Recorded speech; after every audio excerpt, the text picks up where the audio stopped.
Egaa beekamaadha. Akkuma dhiirri gaariin jiru, dhiirri si kunuunsu jiru, dhiirri immoo si kunuunsinee fi dhiirri immoo si cabsu yookiin si miidhullee ni jira jechuudha. Kanneen kana ijoollee shamarranii akka adda baafattanii fi qabxiiwwan arfan tokko isiniif qabadhee dhufeen jira.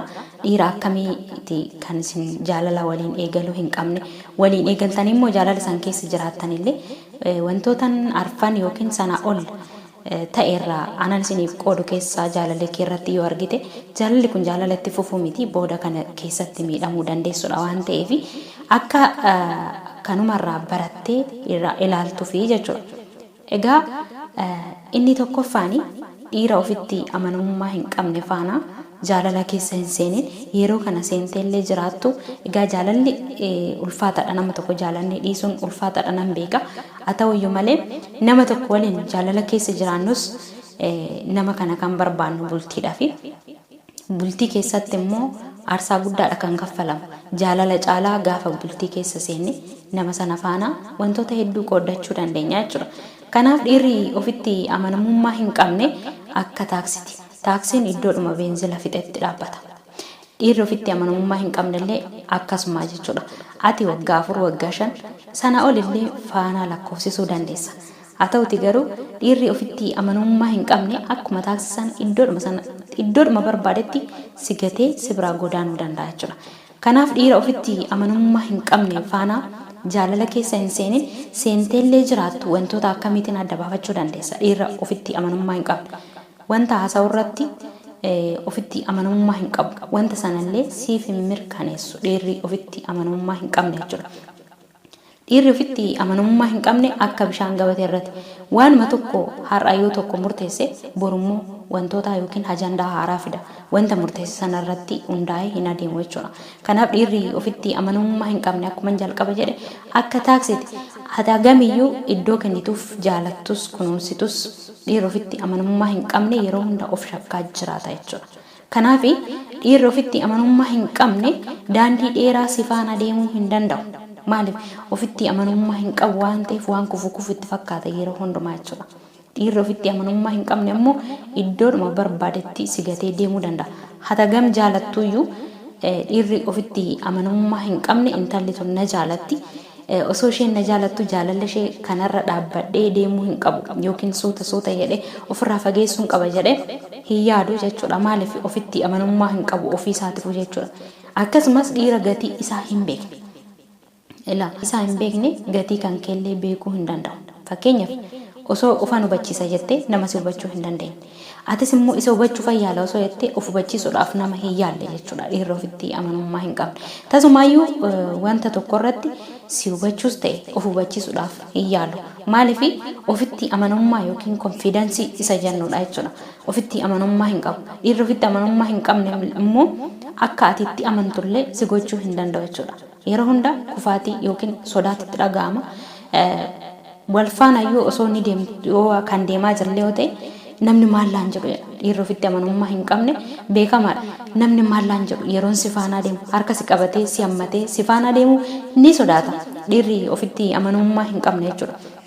Tarii yeroo hunda yookiin mana isaatiitti si waamuu danda'a yookiin immoo ati nama of danda'ee jiraattu yoo ta'e yookiin mana kee dhufee si faana jaalala dabarsuu barbaada malee dhiirri ofitti amanamummaa hin qabne si faana urufa keessatti badhee keessatti yookiin iddoo namoonni baay'atanii jiran keessatti mul'achuu hin barbaadu. Kun maalirraa kan ka'edha? Ofitti amanamummaa dhabuurraan kan ka'edha. Jaalalli kun itti fufamoo itti fufu yeroo hunda sammuun isaa sodaa keessa jira. Egaa beekamaadha dhiirri ofitti amanamummaa qabummoo akkasii miti. Murteessee si jaallate taanaan naannawaa yookiin namoota hawaasatti miti kan si agarsiifatu. Addunyaatti yoo si agarsiifate waan takkaayyuu itti fakkaatu. Maaliif ofitti amanamummaa qaba. Borus osoo si dhiise tarii gargar baatan illee osoo ta'e dhiirri ofitti amanamummaa qabu omtuu itti dhaga'amu. Maaliif caarraa ta'e gargar baata waan ta'e. Garuu dhiirri ofitti amanamummaa hin qabne sodaan isaa maaliin jaalalli kun itti fufuu baate maqaa kiyyatu baduu danda'a boruuf. Har'a kan si faana jiru kana dhiisetu boruuf jechuudha kan inni yaadu. Kun immoo maalirraa kan ka'edha? Ofitti amanamummaa dhabuurraan kan ka'edha jechuudha. Kanaaf dhiira ofitti amanamummaa hin qabne faana tasumaayyuu jaalala hin eegalin. Eegaltullee immoo nama kana nas sirreessa jettee gaafa ati haaltu abadan sirreessuu hin dandeessu dhiira ofitti amanummaa hin qabne. Yeroo baay'ee shamarran keenya dogongorri isin hojjettan isa kanadha. Jaalala kiyya keessa yoo seene namni kun sirrachuu danda'a, konfidensii mataa isaa horachuu danda'a, ofitti amanummaa horachuu danda'a jettanii yaaltan jechuudha. Umurii keessanis faana fixan namni tokko yoo jijjiiramuu barbaade sammuu isaatiin onnee isaatiin itti amaneeti malee jaalala keessanitti amanee sirrachuu hin danda'u abadan. Sirratullee yeroodhaaf ta'uu danda'a. Garuu sana booda deebi'ee iddooma sanatti deebi'ee jechuudha. Kanaaf dhiira akkasii faana jaalala keessa jiraattanis jaalalli sun kan itti fufuu miti. Itti fufullee iyyuu kan galma gahuu danda'u miti. Umurii keessa faana fixuu dandeessu yookiin yeroo keessan gubuu dandeessu malee jechuudha. Kanaaf dhiira ofitti amanamummaa hin qabne, dhiira konfidensii mataa isaatiin waa tokko murteeffachuu hin dandeenye akka bishaan gabateerraa dhiira ta'u faana waliin jaalala hin eegalinaa eegaltanii jiraattanillee irraa fagaadhaa suuta jechuudha. Inni lammaffaani dhiira hiyyeessa irraa iddoo kanatti sirriitti na hubadha. Hiyyeessa gaafan jedhu nama sammuudhaan iyyoomedha malee nama maallaqaan iyyoomee miti. Egaa yeroo baay'ee keessumaa yeroo kana jechuunis ni danda'ama. Dhiira taa'ee mindaa kee qofa lakkaa'u. Dhiira abjuu hin qabne, dhiira mul'ata hin qabne, dhiira waa hojjechuudhaaf tattaaffii hin qabne yoo ta'e dhiirri kun hiyyeessa beeku. Dhiira maallaqaan iyyoome miti. Dhiira sammuudhaan iyyoomes hin jechaa jira.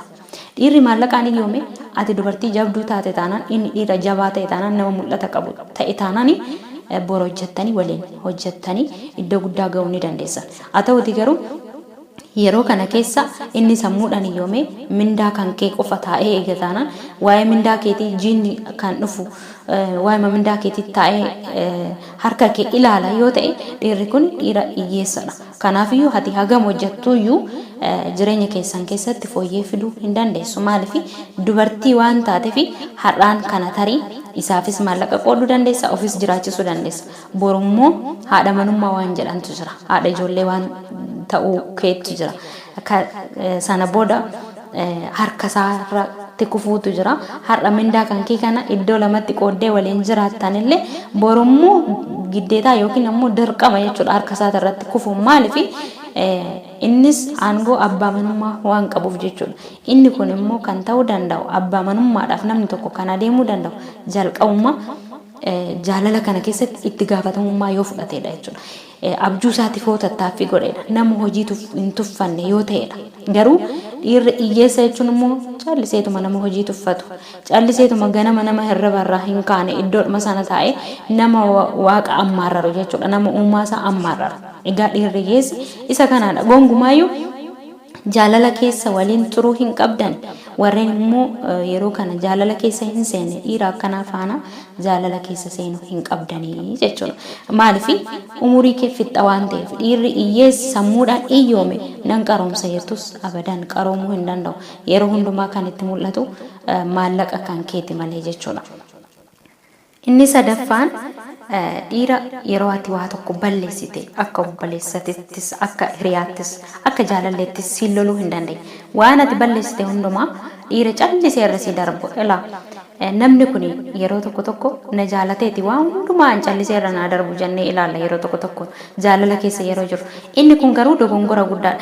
Jaalalleen kan kee har'aan tana waa hundumaayyuu callisee kanarra si darbu dhimma kan ittiin qabaanneef namni kun tokkoffaa ofiisaatiif ofitti amanamummaa waan hin qabneef. Inni lammaffaan immoo jaalalli kun hagam itti fufuu danda'a hagam itti fufuu hin dandeenye jedhe murtee mataa isaa hin qabu jechuudha.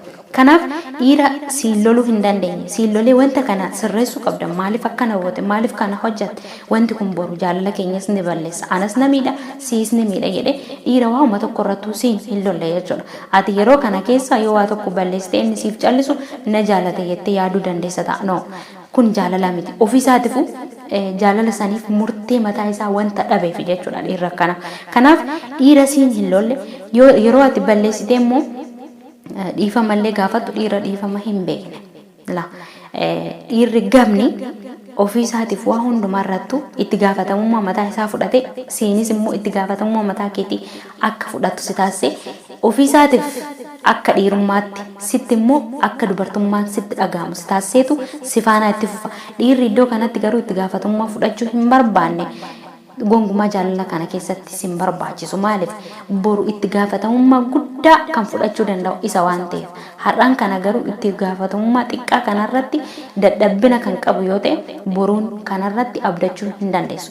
Kanaaf dhiira itti gaafatamummaa kamirrattu fudhachuu hin dandeenye dogongora ofiitis kan fudhachuu hin barbaanne dogongora kan keetis sitti kan hin himne dhiirri akkanaa kun jaalala keessatti baay'ee si miidha jechuudha. Kanaaf ijoollee shamarranii warreen waliin keessa seentaniillee jiraattan suuta akka dubatti deebitan yookiin jaalala keessan kana akka ilaaltan warreen immoo seenne dhiira akkanaa faana jaalala keessa hin seenina. Dhiirri itti gaafatamummaa hin qabne yookiin ammoo dhiirri itti gaafatamummaa hin fudhanne boruufis taanan miidhaa malee tasumaayyuu faayidaa hin qabu jechuudha.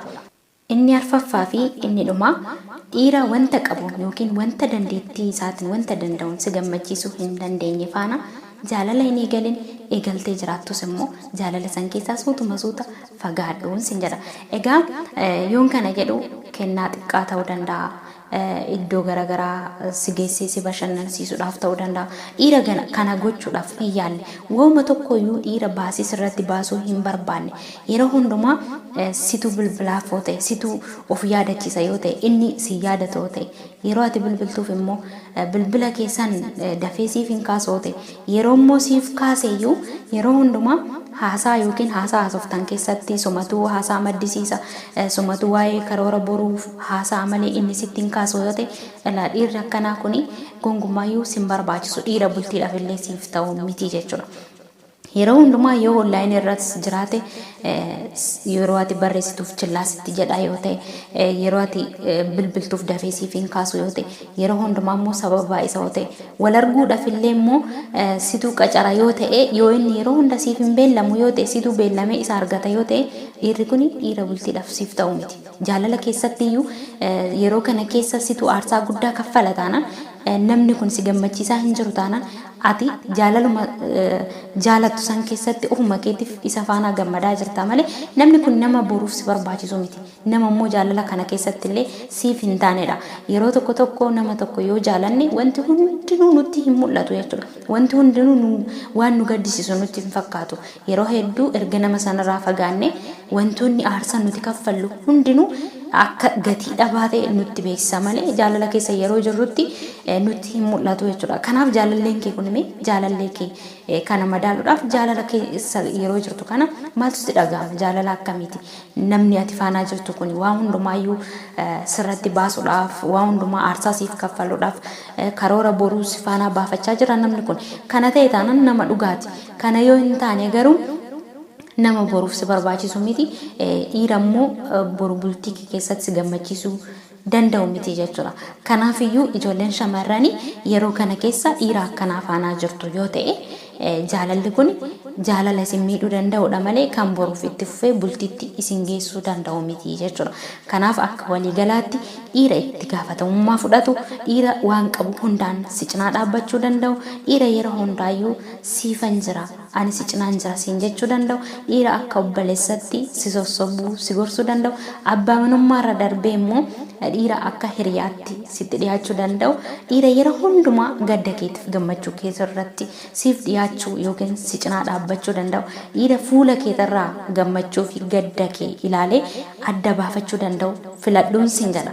Itti dabalataanis akkasuma dhumarratti wanti siif dhaamuu barbaadu ijoollee shamarraniitiif dhiira waa hundaan si caaluu danda'u filadhu. Barumsaan ta'uu danda'a, qabeenyaan ta'uu danda'a, dandeettii kamiiniyyuu ta'uu danda'a. Maaliif jennaan dhiirri si caalu yoo ati filatte yoo ta'e bultii keessatti waan hedduudhaan si barbaachisa si fayyadalleedha waan ta'eef jechuudha. Itti gaafatamummaa hundumaa boru kan fudhatu isa waan ta'eef jechuudha. Atis akka haadha manummaatti innis akka abbaa manummaatti dhiira si faanaa itti amanee si faanaa itti fufuu danda'uun filadhuun dhaamsa kooti. Egaa viidiyoon kun dheerateera waan ta'eef asumarratti hanga gabaabsaa viidiyoo biraatiin hanga walitti deebinutti nagaan naaf tura.